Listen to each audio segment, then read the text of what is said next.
All right, hello everybody. Welcome. Hi. Hi, hello, hello. Well, welcome to the Milwaukee Public Library Summer Program. I am so excited that you're here today. This is going to be an amazing program. My name is Miss Melanie, and I am a children's librarian at the Milwaukee Public Library. And that's the central one. So that's the very big library off Wisconsin Avenue, downtown. Would you like to see a picture? I have one right here. Whoa, it's that library there, but as you can see, I'm not there. Well, it kind of looks like I am because I've got a bunch of books behind me, but I'm not there. I'm at my own house. These are my own books. And that's okay. And I see that you're at your house too. And that is okay because that way we can continue doing story times and programming, but at a safe distance, which is really important right now. All right. Well, I want to let you know that I'm going to be reading an amazing book today, one of my favorites. Let me show it to you. I've got it up here in my shelf. It's called Last Stop on Market Street, one of my favorites. But I'm going to put it down right now because I always like to start story times with a hello song. We're going to be singing 2 today. Can you count with me? Hold it 2 fingers like this, please. Good, and we're going to count those fingers. Are you ready? 1, 2. Good job. All right. And I'm going to actually ask you for a little bit of help today. So parents and guardians, if you can also do these movements and actions too, because we're always modeling for our kids. And when your children see that you're doing something, it's going to make them want to do it too. All right. So if you could wave your arms, your hands just like this with me, everyone. Excellent job. Oh, great. I'm going to bring my ukulele and I'm going to help. It's going to help me play this song today. Do you want to hear what it sounds like? You ready? My dog has fleas. Sounds good. And what you're going to be doing is you're going to be waving your hands because this is the way that we say hello. Are you ready? All right, start waving. This is the way we say hello. Say hello. Say hello. This is the way we say hello to start our story time. Keep those hands waving. We're going to sing it again. This is the way we say hello. Good job. Say hello. Excellent. Say hello. This is the way we say hello to start our story time. Excellent. Well done, my friends. You helped me with that song so well. All right. Well, next what we're going to do is we are going to sing our other song. So we already sang one song today. That second song. What we're going to be doing is we're going to sing this song in Espanol, in Spanish. Are you ready? And I'll teach you the movements and the words in Spanish so you can sing with me. The first thing we're going to do is we're going to wave again, just like this. Can you do that with me? Excellent. So we're going to say buenas tardes. Buenas tardes. Muy bien. That means good afternoon. Then we're going to say, how are you? ¿Cómo estás? ¿Cómo estás? That means how are you? Then we're going to put our hands together like this. And we're going to open up our hands and close them like we're opening and closing a book. Now it's time to read. Es hora de leer. Es hora de leer. Muy bien. And then the last thing we're going to do is say, come on, let's go. We're going to say, vamos ya. Can you say that? Vamos ya. Vamos ya. Muy bien. All right. And this song is going to be sung to the tune of Frere Jacques, or Are You Sleeping, Brother John? Are you ready? Okay, here we go. Buenas tardes. Buenas tardes. ¿Cómo estás? ¿Cómo estás? Es hora de leer. Es hora de leer. Vamos ya. Vamos ya. Muy bien. Muy bien. Let's try it again. Are you ready? Let's do it. All right, let's get those hands waving just like this. Excelente, excelente. Buenas tardes. Buenas tardes. ¿Cómo estás? ¿Cómo estás? Es hora de leer. Es hora de leer. Muy bien. Vamos ya. Vamos ya. Muy bien, mira, están cantando en español. You're singing in Spanish. Great job. Did you know that if you know more than one language, you're brilliant? It's awesome. Great job. Well, thank you for helping me with that today. So we've sang our 2 songs, 1, 2. And the next thing we're gonna do is my favorite part. I mean, I love singing, but I also love reading so much. We're gonna start our story time. We're gonna be reading, Last Stop on Market Street. Last Stop on Market Street. And the person who wrote this book, who wrote all the words to this story, the author, is Matt de la Peña. Matt de la Peña. And the person who drew the pictures in the book, that's the illustrator. Can you say illustrator? Illustrator. It's such a long word. That's the person who drew the pictures in the book, and that's Christian Robinson. Excellent. Well, let's go ahead and start reading. Do you hear that? Oh my gosh, what is that? Oh my gosh, it's my phone. I'm so sorry, I forgot to put it on silent. Let me see who it is. Oh, it's the author, Matt de la Peña, the author of this book. Oh my gosh. Should I answer it? Give me a thumbs up if you think I should answer it. Yeah? Yes? Okay. Here we go. Hello? Hi, it's Matt. Hey, Matt, how are you? I'm doing good. What's going on over there? So actually, thank you so much for calling. And you called at the perfect time. We're right in the middle of a story time. And I was thinking, would you want to join us for the story time, like live, like right now? Wait, like right this second? Like right now. Would you be able to join, like, to help read your book? Because surprise, surprise, we're going to be reading your book today. I would love to. Oh my gosh. Okay, I'm going to send you the link. Hold on one second. Oh my gosh, this is so exciting. Matt de la Peña is going to join us for story time. Okay, I'm going to get back to the phone. Matt, let me send you the link and then you can join us, okay? Okay, sounds great. Yeah. Okay, all right, we'll see you in a bit. Hold on, let me send you the link. Bye. Oh my gosh, how cool is this? Let me send Matt the link and then he's going to join us. Sent. All right, now we just wait. Is this the right place? This is the right place. Welcome. This is so weird that you were going to read a book that I wrote. How? What are the chances? I know. What an amazing coincidence. All right, Matt.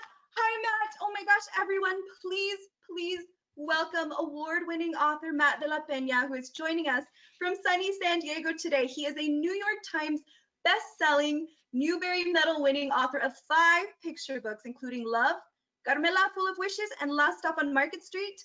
And he's the author of 7 young adult novels, including Mexican White Boy, We Were Here, and Superman Dawnbreaker. He is the first Latino author to ever win the Newbery Award, and the Newbery Award has been out for 99 years. That's amazing. That is huge, Matt. Thank you for joining us today. We're thrilled to have you. I'm so excited to join you all. Excellent. Well, shall we get started on our reading? That sounds great. So I'm going to read it in English. Are you going to read it in Spanish as well? Oh, yeah, I would love to do that, actually. Let's do it. I've got my copy right here. This is great. So, okay, so why don't I read a little bit in English and then you come in with the Spanish parts? That sounds perfect. Okay, so hello, everyone. So yes, this is Last Stop on Market Street. And this book is very special to me because it kind of helps us think about how we're going to interact with the world. I feel like we have a choice on how we see the world. We can see the beautiful parts of the world, or we could choose to see the ugly parts. And I feel like this book sort of is my take on that decision. So Last Stop on Market Street. Now, this is dedicated. One of the cool things about writing a book is you get to dedicate it to someone, and it's dedicated to my own daughter, whose name is Luna, and she's going into first grade this coming year. So here's the dedication page. Okay, here we go with the book. Last Stop on Market Street. CJ pushed through the church doors, skipped down the steps. The outside air smelled like freedom, but it also smelled like rain, which freckled CJ's shirt and dripped down his nose. Última parada de la calle Market. Jackson empujó la puerta de la iglesia para salir y bajó los escalones saltando. Fuera, el aire olía a libertad, pero también a lluvia, que salpicaba la camisa de Jackson y resbalaba por su nariz. Aquí está Jackson y su abuela.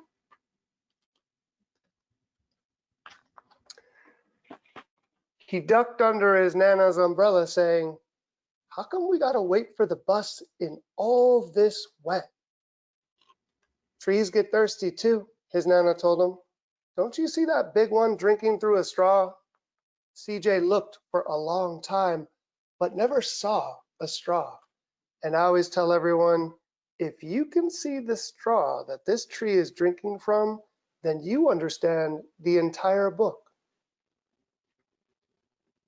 Se resguardó bajo el paraguas de su abuela Nana y dijo, ¿por qué tenemos que esperar el autobús bajo esta lluvia? ¿Los árboles también tienen sed?, le contestó su abuela. ¿Ves ese árbol grande bebiendo a través de una pajita? Jackson miró a su alrededor una y otra vez, pero no logró encontrar la pajita. Dice Matt que si pueden ver la pajita aquí en el árbol, van a poder entender el cuento completamente. From the bus stop, he watched water pool on flower petals, watched rain patter against the windshield of a nearby car. His friend Colby climbed in, gave CJ a wave, and drove off with his dad. "Nana, how come we don't got a car?" So just so you all know, this is a part where CJ is starting to notice what others have and he doesn't have. And he's starting to ask questions about that. Desde la parada del autobús podía ver el agua bañar los pétalos de las flores y la lluvia chapotear en el parabrisas de un coche estacionado cerca.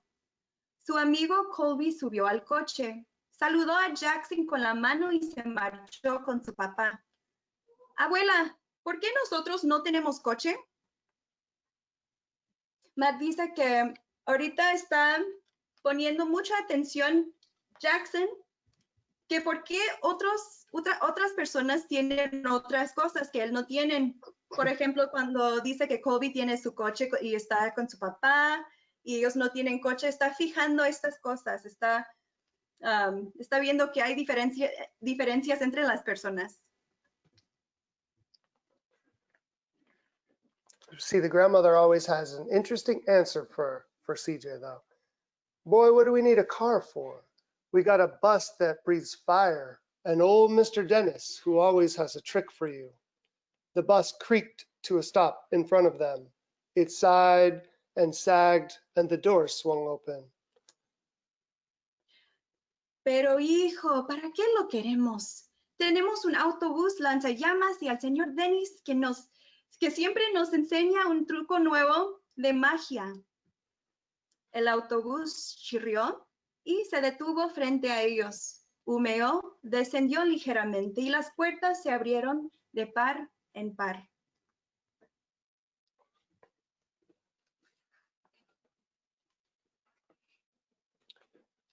What's that I see? Mr. Dennis asked. He pulled a coin from behind CJ's ear, placed it in his palm. Nana laughed her deep laugh and pushed CJ along. They sat right up front. The man across the way was tuning a guitar. An old woman with curlers had butterflies in a jar. Nana gave everyone a great big smile and a good afternoon. She made sure CJ did the same. ¿Qué es esto? ¿Qué veo? Preguntó el señor Dennis sacando una moneda de detrás de la oreja de Jackson y depositándola en la palma de su mano. Nana se rió con su risa profunda y le hizo una señal a Jackson para que tomara asiento. Se sentaron a la entrada. El hombre que estaba frente a ellos afinaba una guitarra. Una señora mayor con rulos llevaba mariposas en un frasco. Nana sonrió a todos y les dio las buenas tardes. Se aseguró de que Jackson también lo hiciera.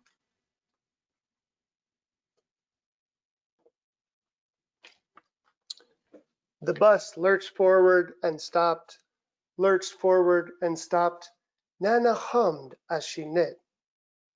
How come we always gotta go here after church? CJ said. Miguel and Colby never have to go nowhere. Oh, I feel sorry for those boys, she told him. They'll never get a chance to meet Bobo or the sunglass man. And I hear Trixie got herself a brand new hat. CJ stared out the window, feeling sorry for himself.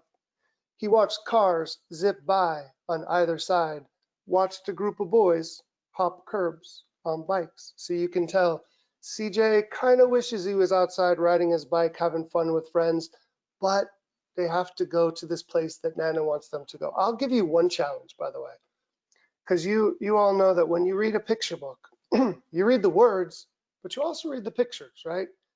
And on this page, we just heard about Bobo and the Sunglass Man and Trixie. Those characters are going to come back later on. And I want you to see if you can pick out Trixie. The one clue we have is that she has a brand new hat. And I'll give you an additional clue. That hat is red. El autobús arrancó y frenó. Arrancó y nuevamente se detuvo. Nana tarareaba mientras tejía. ¿Por qué siempre tenemos que venir aquí después de la iglesia? Preguntó Jackson. Miguel y Colby nunca tienen que ir a ninguna parte. Pues lo lamento mucho por ellos, dijo Nana. Nunca conocerán a Bobo, ni al hombre de las gafas de sol, ni a Trixie, que estrena un nuevo sombrero. Jackson miró a través de la ventanilla y sintió lástima de sí mismo. Contemplaba los coches que pasaban a ambos lados y a unos chicos que con sus bicis subían y bajaban el bordillo de la acera.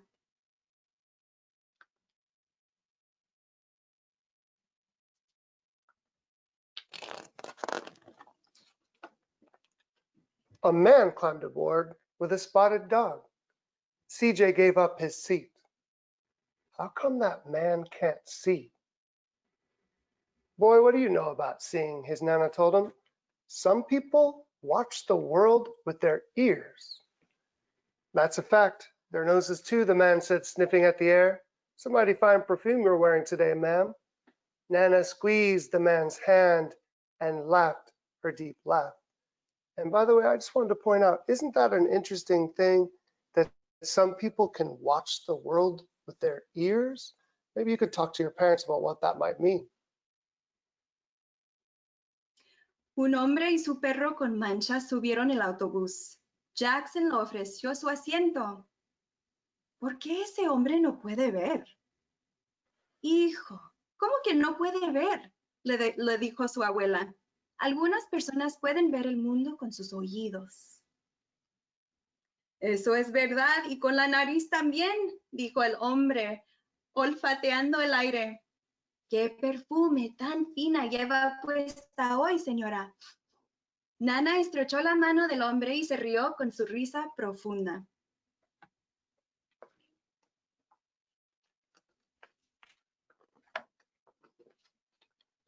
Two older boys got on next.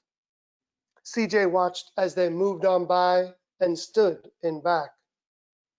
Sure wish I had one of those, CJ said. And if you can't see, they're listening to headphones. So they probably have an iPhone or some sort of music device. Nana set down her knitting. And by the way, if you make your grandmother set down her knitting, you might be in trouble. What for? She said. You got the real live thing sitting across from you. Why don't you ask the man if he'll play us a song? CJ didn't have to. The guitar player was already plucking strings and beginning to sing. To feel the magic of music, the blind man whispered, I like to close my eyes. Nana closed hers too. So did CJ and the spotted dog. And this is my favorite picture, is the dog closing his eyes. Mine too. A continuación subieron dos chicos. Jackson se quedó observándolos hasta que se detuvieron en la parte de atrás. Ay, cómo me gustaría tener uno de esos, dijo. Y pueden ver aquí que los niños están escuchando música en un iPad o en su celular. Y Jackson quiere uno de esos.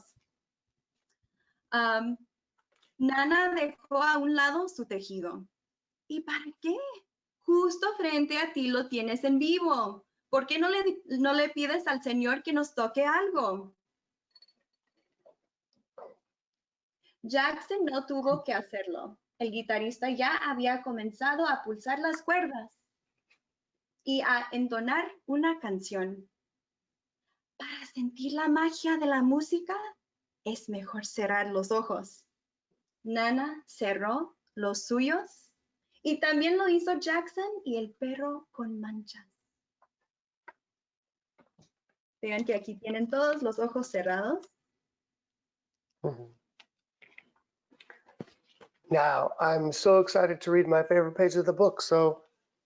And in the darkness, the rhythm lifted CJ out of the bus, out of the busy city. He saw sunset colors swirling over crashing waves, saw a family of hawks slicing through the sky, saw the old woman's butterflies dancing free in the light of the moon. CJ's chest grew full, and he was lost in the sound, and the sound gave him the feeling of magic. And I'll just tell you one quick little secret about these hawks here. When I was growing up, I grew up real close to the border, and I had a very quiet father, and he didn't really have the language to tell us how he was feeling about stuff. So he was kind of quiet. But every once in a while, we'd be walking to the park, and he would stop us in the middle, on the side of the road, cars passing us. And he would point up to the sky whenever there were hawks sort of circling in the sky. And when I was young, I used to think, this is strange. Why are we staring at these birds? But what I realized as I got older is he was trying to tell us in his own way, stop, look, the world is beautiful. You should pay attention to it. So they've ended up in many of my books. Y la oscuridad, el ritmo transportó a Jackson hacia el exterior del autobús, fuera de la bulliciosa ciudad. Vio los colores de una puesta de sol moviéndose en el vaivén de las olas. Vio una familia de halcones que surcaban el cielo. Vio las mariposas de la señora mayor bailando libres a la luz de la luna. Jackson sintió que su pecho se hinchaba. Se dejó llevar por el sonido que lo envolvió en su magia. The song ended, and CJ opened his eyes. Everyone on the bus clapped, even the boys in back. Nana glanced at the coin in CJ's palm, and I bet you remember where he got the coin, right? From the bus driver who pulled it from behind his ear. CJ dropped it in the man's hat. Last stop on Market Street, Mr. Dennis called. La canción terminó y Jackson abrió los ojos. Todos en el autobús comenzaron a aplaudir, incluso los chicos de la parte de atrás. Nana miró de reojo la moneda que Jackson tenía en la mano. Jackson la dejó caer en el sombrero del hombre. ¿Y se acuerdan de dónde sacó la moneda? que trae Jackson de la persona que maneja el autobús, el conductor. Última parada de la calle Market, anunció el señor Dennis.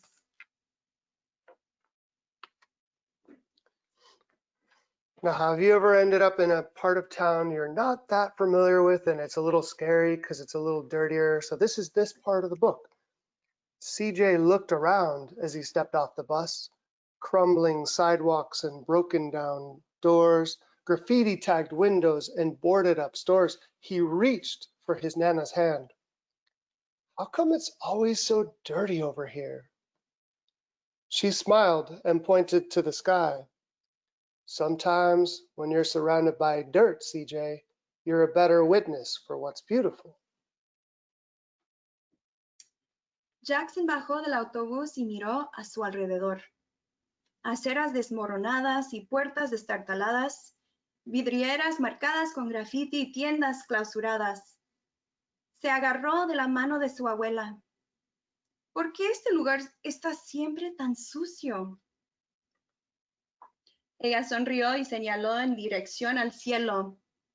A veces, cuando la suciedad te rodea, Jackson, te hace apreciar mejor lo que es realmente bello.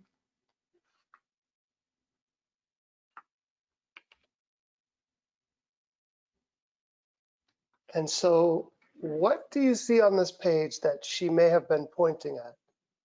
Maybe it's the rainbow. CJ saw the perfect rainbow arcing over their soup kitchen. He wondered how his Nana always found beautiful where he never even thought to look. And now CJ wants to try to see the world like his grandmother, at least for right now. He looked all around them again, at the bus rounding the corner out of sight, and the broken street lamps still lit up bright, and the stray cat shadows moving across the wall. En ese momento, Jackson vio un arco iris que se elevaba sobre el comedor social. Se preguntó cómo su abuela siempre encontraba belleza donde a él ni siquiera se le ocurriría buscar. Volvió a mirar a su alrededor. Vio el autobús que doblaba la esquina y se perdía a lo lejos, las farolas de la calle rotas, pero aún proyectando su intensa luz, y las sombras de los gatos callejeros que se movían por las fachadas.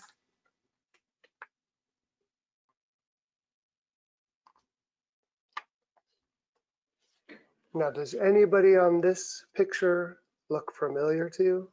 Do you remember somebody had a brand new red hat? So that's Trixie, right?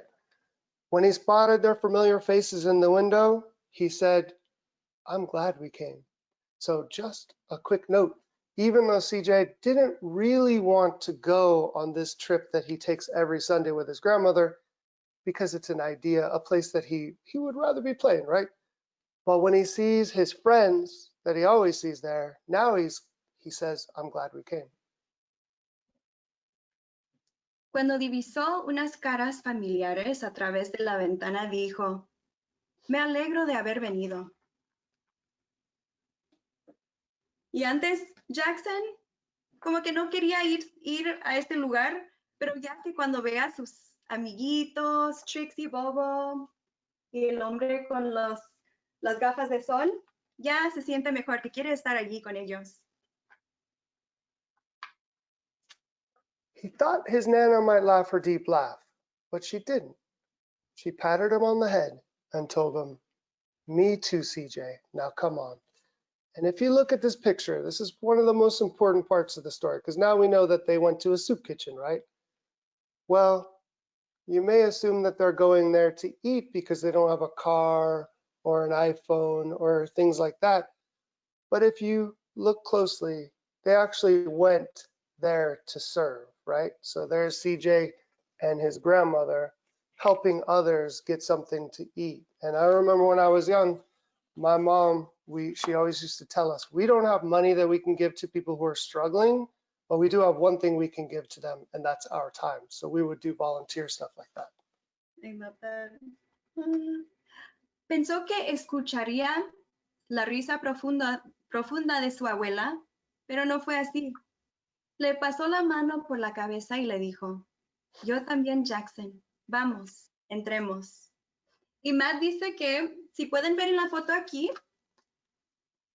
aquí está Jackson y su abuelita y Nana, y están ahí en el comedor social sirviendo a otros.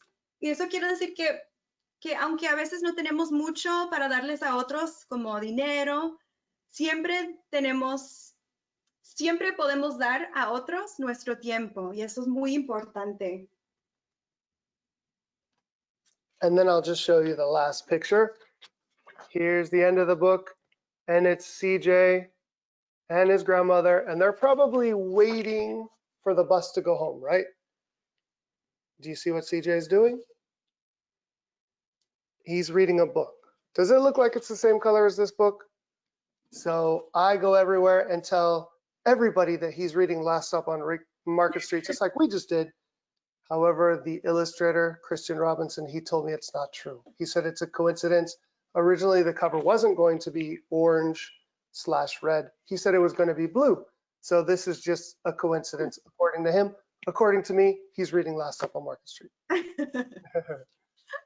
I like that. Okay, aquí tenemos una foto, acá atrás en la última página, y aquí está Nana con Jackson, y Jackson trae un libro. ¿Y de qué color es el libro? Ay, es el color anaranjado o anaranjado rojo, como este libro, y Matt dice que él piensa que está leyendo el libro Última Parada de la Calle Market. Antes la cobertura, bueno, iba a ser blanco, pero la cambiaron a este color, anaranjado. Muy bien, Matt. Thank you so much. Absolutely. That was amazing. That was so really cool, just on a professional level as a librarian. That was really amazing, and I hope you all enjoyed it. Now, Matt, I have a few questions. They're around here somewhere. Sure. From some of our youngest friends who have read the book and really would like to know a little bit more about the book. You provided amazing detail, stuff that we don't get when we read the book ourselves, but those beautiful insight, like all of the inspiration and stories that you have attached to this book were just so beautiful. Thank you. We've got some more questions here. The first question, our first question is from our friend Fu Sheng. The question is, who is Bobo in the book? And where is the soup kitchen and can I go? Oh, this is a good question. Well, first of all, I want to start with the soup kitchen because sometimes I'll go to a community that isn't familiar with a soup kitchen. So just to make it clear, a soup kitchen is a place you can go if you're struggling to be able to afford to eat. So food is provided free of charge. So sometimes it's called a soup kitchen. When I was growing up, that's what I knew it as. Other times it's called a food pantry or other names. Sometimes it'll be just a single person who goes there. Sometimes it will be a whole family. So that's a little bit about a soup kitchen and what it is. Can you go there? This is a good question because every once in a while I'll be in a town like Newark, New Jersey, and somebody will say, is this the Market Street in Newark? And I say, yes, it is. And then I'll go to San Francisco and they'll say, is this the Market Street in San Francisco? And I'll say, yes, it is. So a lot of cities have a Market Street. And I like the idea that anybody can feel like it's their Market Street. But I will say, I was living in Los Angeles and riding the bus everywhere when I sort of first conceived of this book. So for me, it's LA, and for the illustrator, he was living in San Francisco when he did the pictures. The first question, what was the first part of that question? Who is Bobo? I've never had that question.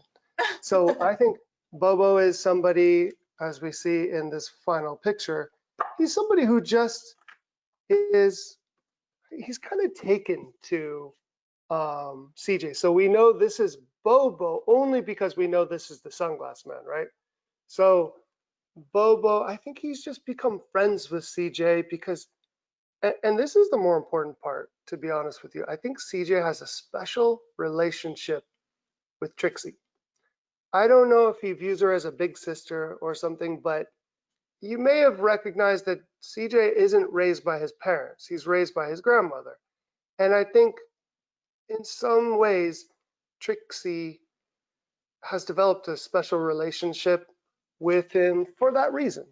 And Bobo is friends with Trixie, so therefore, by association, Bobo is very good friends with CJ too. I like that. And that's such a great question. Thank you, Fusheng. All right. Our next question is from our friend Olivia, and she wants to know, how did you think of so many lessons that Nana taught CJ, and why did you give the title Last Stop on Market Street? I know those are two. Yeah, no problem. So, okay, I do not let myself title books until they're finished, because for me, that's like so fun. Like, what am I going to title this book? And usually what I do, so imagine that there's no title on the book yet. I go through the story and I try to find something in the story that could be the title. So why did I choose Last Stop on Market Street? So everything's familiar to CJ. You know, he goes to this church. He's always with his grandmother. He's been on this bus a million times. But when they get off on Market Street, he's in unfamiliar territory, right? And it makes him a little fearful. I think sometimes getting out of our comfort zone that's the place where we really grow and we learn new things. So I think this is an important part of the story because it's a place where he's going to grow. He's going to see this environment in a new way based on a little suggestion by his Nana. And I'll just kind of back up and talk a little bit about the lessons from Nana.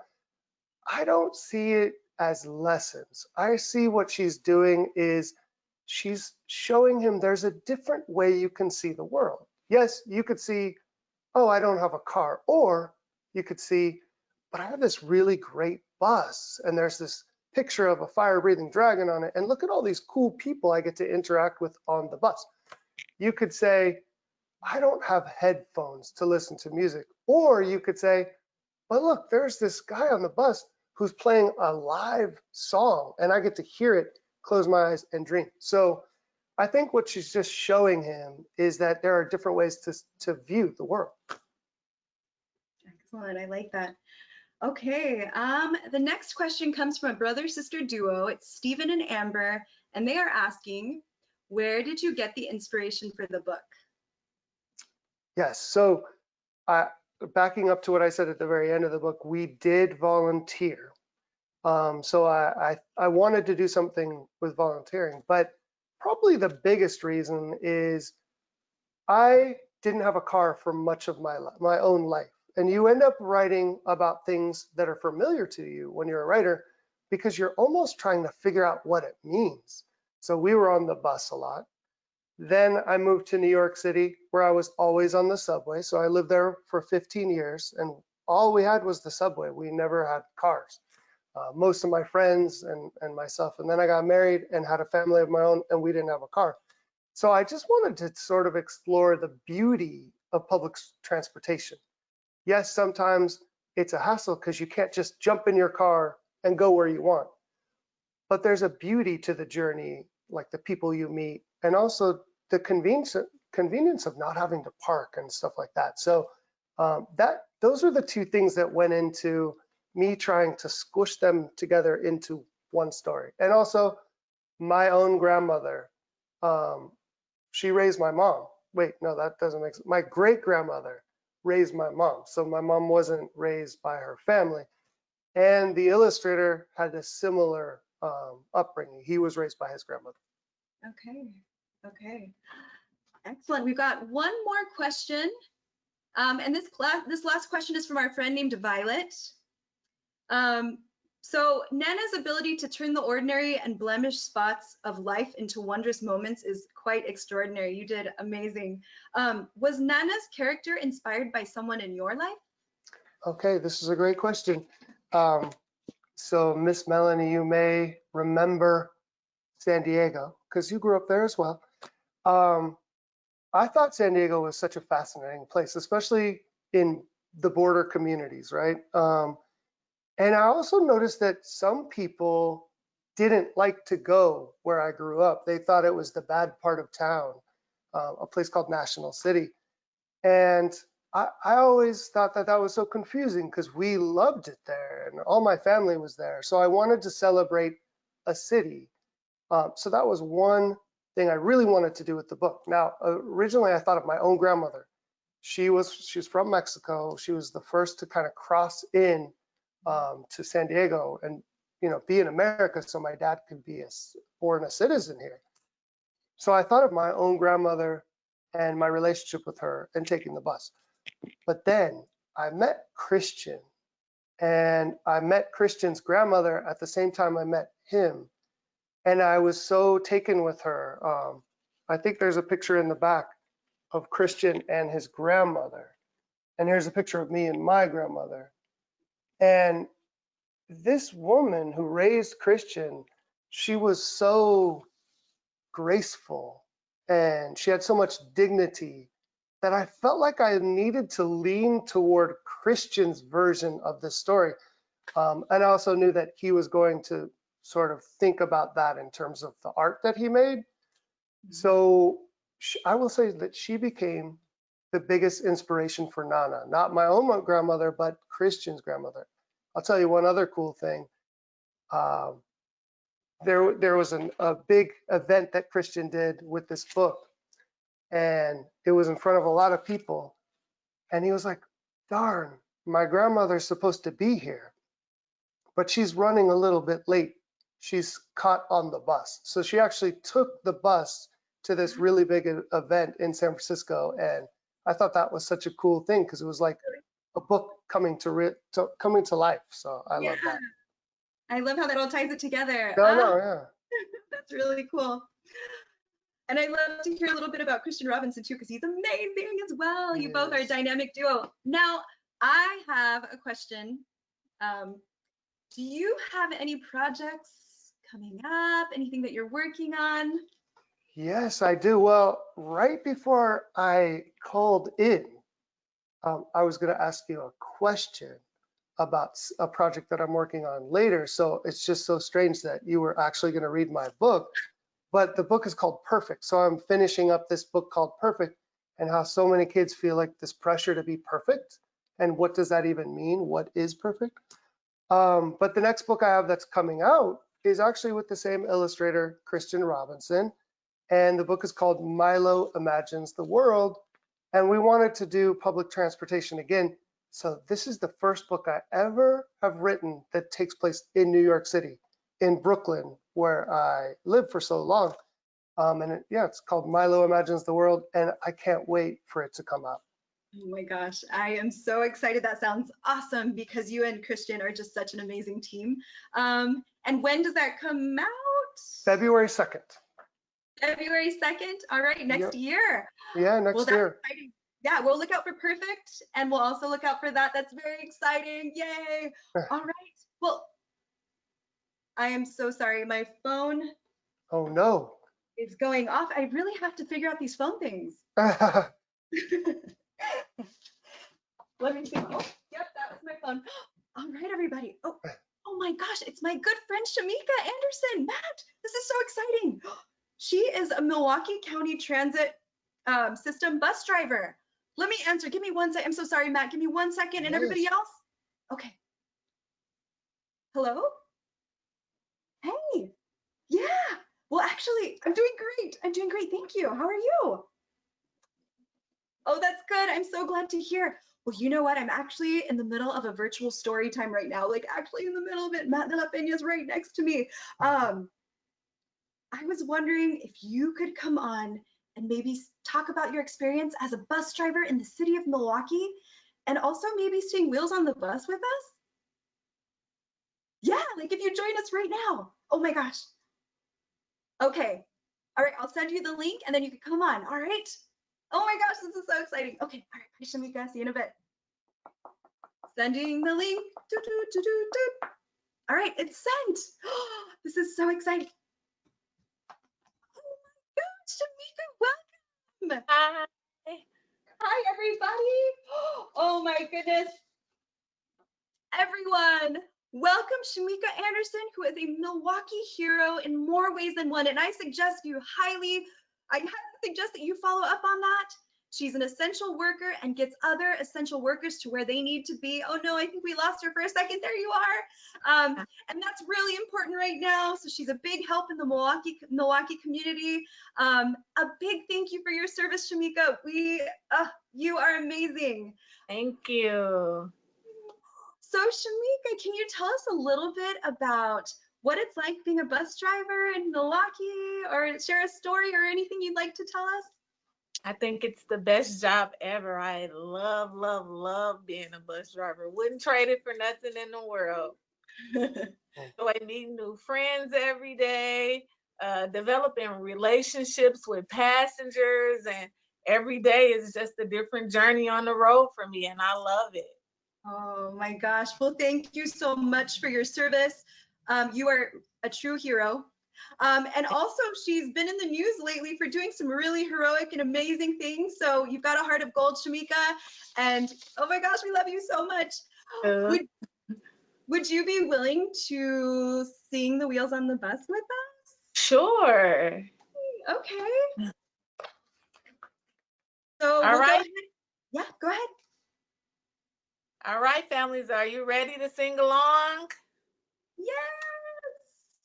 The wheels on a bus go round and round, round and round, round and round. The wheels on the bus go round and round, all through the town. The doors on the bus go open and shut, open and shut, open and shut. The doors on the bus go open and shut, all through the town. The wipers on the bus go swish, swish, swish, swish, swish, swish, swish, swish, swish. The wipers on the bus go swish, swish, swish, all through town. The motor on the bus go vroom, vroom, vroom, vroom, vroom, vroom, vroom, vroom, vroom. The motors on the bus go vroom, vroom, vroom, all through the town. The horn on the bus goes beep, beep, beep, beep, beep, beep, beep, beep, beep. The horn on the bus goes beep, beep, beep, all through the town. The driver on the bus says, the library is the next stop. The library is the next stop. The library is the next stop. All through the town. Awesome. Well, thank you. That was so much fun, Shamika. I had a blast singing with you. You are such a good friend of mine, and I really appreciate you coming on today.